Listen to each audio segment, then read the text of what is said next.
Let's look at this other clause which was highlighted in that report. They say, quote, further delays in policy action, including, because of the pre-election pressures, can only make the inevitable worse. So it will make the adjustments costlier if we don't do it now. But we know that election years like this, a lot of things slow down. So are they telling us the obvious that once you're in your election year, things will always go bad, and so expect it that way?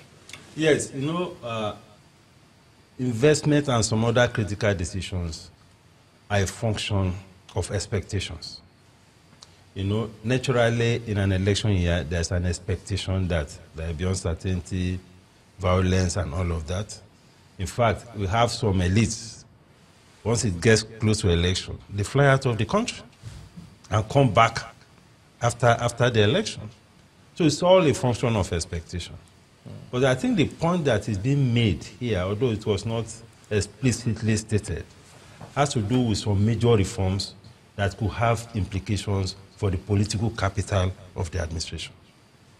For instance, reform around the oil and gas. This deregulation thing is a major reform that needs to happen. But it can't happen now. But it can't happen now. And a lot of resources is going down the drain because the government is neck deep in this downstream oil sector operations. A lot of it.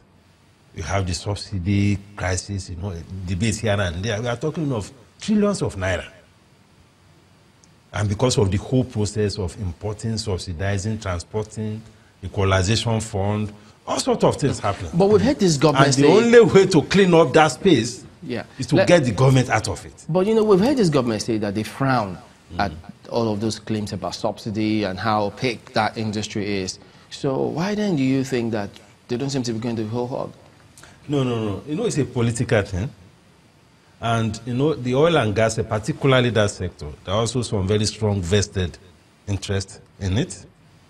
And they are also very powerful. Then, of course, there's also the political issues around whether the government withdraws and all of that, what will happen to oil price, and so on and so forth. So these are some of the things that the IMF is referring to in not too many words. Because a lot of resources is going down in that sector. And these are resources that could have used to strengthen the capacity of the economy to be more productive. Assuming we are talking about not having funds to fix infrastructure. Many MDAs are complaining of poor funding. The police is complaining of poor funding. The hospitals are complaining of poor funding. Everywhere they are complaining of funding. And yet you are throwing trillions of naira into all this oil and gas thing. Look at the refineries. From day one, what we expected was that the government should put those refineries, privatize them, and hands off. They haven't worked for so many years. They haven't worked not because there is no business there, not because there is no market, but it's being run by the public sector. What kind of impact do you see the licensing of modular refineries? Because some of them seem to be, they will come on stream soon.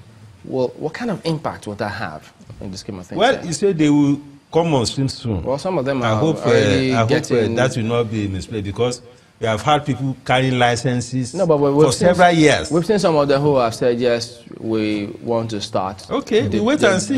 10 of them actually. Okay, they say they want to start. It will be interesting to see how they will start, at what price they will sell their product, how they will fund the product. The economics around it is still not right. So it's one thing to say that you want to set up unless you put it in a free zone like Dangote has done. If we are selling it to our domestic economy, it's like exporting it to the domestic economy. But if you set up a refinery now under the current policy regime, the economics is not right. So Dangote that's a policy issue.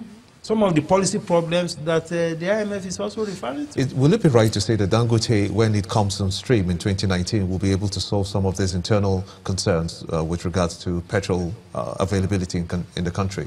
Of course, it will be able to solve it. But will it meet the right price? No. You can't dictate price to him, because it's a private business. And you can't, if you are not controlling the cost that a private business person is incurring, how do you want to be controlling the price? It doesn't make sense. What if it doesn't work in the favor of the Nigerian people and selling at 145 naira, or we'll say worse still, the landing cost of 171 naira per litre? The refinery is in a free trade zone. So he has the option of exporting the product or selling it to the domestic economy. So if the price is not favorable here, he could as well export it.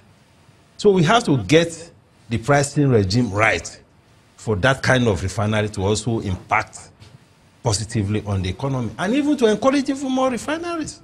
That is why for several years, we haven't got a private refineries in the economy. It's a policy problem. Well, there you go. Muda Yusuf is the Director General of Lagos Chamber of Commerce and Industry. He's also an economist. Thank you for coming on this morning. Thank you very much. Well, so there you have it, Mark. By this, he says, is a policy problem. How does Laulu respond to that?